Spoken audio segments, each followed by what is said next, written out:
بسم اللہ الرحمن الرحیم۔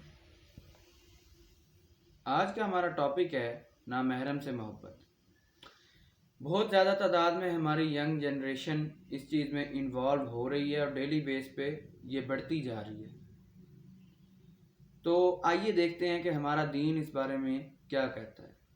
سب سے پہلے جو میں جس نتیجے تک پہنچا ہوں وہ یہ ہے کہ حرام ریلیشن میں پڑنے والا، افیئر چلانے والا، نامحرم سے محبت کرنے والا کٹر منافق ہو جاتا ہے، کیونکہ حدیث میں منافقت کی 4 نشانیاں ہیں۔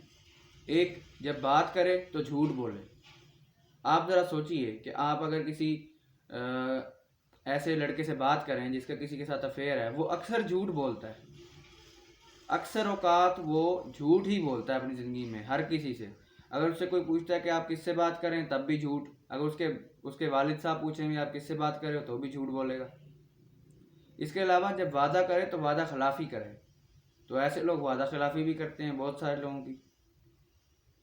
اور پھر کہیں امانت دار بنایا جائے تو امانت میں خیانت کرے۔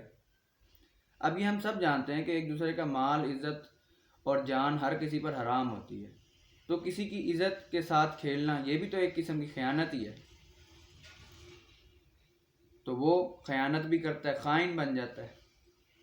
اور اس کے علاوہ جب کہیں اختلاف ہو تو آپے سے باہر ہو جائے۔ ایسے بہت سارے لوگ ہیں جن کے بارے میں بتایا جاتا ہے جی غصہ کرتے ہیں، یہ غصہ کرتے ہیں۔ تو وہ غصہ کیوں کرتے ہیں؟ کیونکہ وہ منافق ہوتے ہیں۔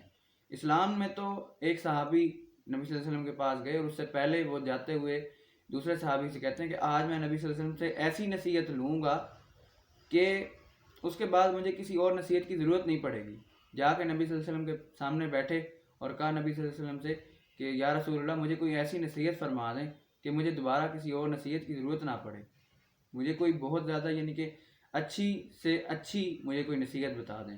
تو نبی صلی اللہ علیہ وسلم نے 3 دفعہ فرمایا غصہ نہ کیا کرو۔ تو ذرا سوچئے، 3 دفعہ فرمایا غصہ نہ کیا کرو، غصہ نہ کیا کرو، غصہ نہ کیا کرو۔ تو آج ہم لوگ کیا کر رہے ہیں؟ ہم لوگ ہر طرح سے اس چیز میں پڑ چکے ہیں، ہمیں اپنے غصے پر قابو نہیں ہوتا۔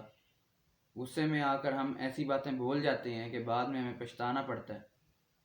اور حضرت عمر کا بھی ایک قول ہے کہ میں کبھی بھی ان باتوں پہ نہیں پچھتایا جو میں نے کہی نہیں، میں ہمیشہ ان باتوں میں پچھتایا ہوں جو میں نے کہہ دی۔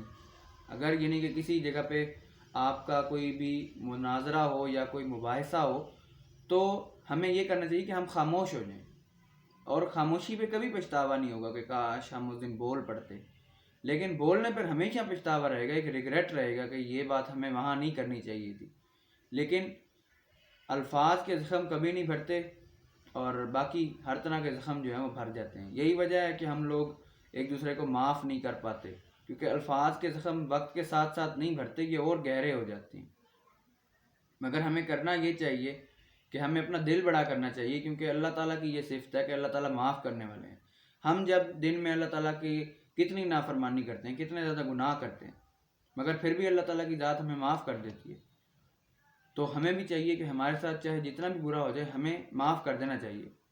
اور ہاں، معاف کرنے کا مطلب یہ نہیں ہوتا، اکثر ینگسٹرز اور کئی لوگ اس میں غلطی کرتے ہیں، کیونکہ ینگسٹرز اس چیز میں نئے ہوتے ہیں تو وہ یہ غلطی کرتے ہیں کہ معاف کرنے کا مطلب یہ نہیں ہوتا کہ اب آپ کا ریلیشن واپس سے ویسا ہو جائے گا، یعنی کہ پہلے آپ کا ہنسی مذاق تھا تو وہ دوبارہ سے نہیں۔ معاف کرنے کا مطلب یہ نہیں ہوتا، معاف کرنے کا مطلب یہ ہوتا ہے کہ میں نے اپنا دل صاف کر لیا، لیکن تم اپنے راستے اور میں اپنے راستے، یہ ضروری ہے، ورنہ اگلی دفعہ پھر وہ نقصان ہوگا۔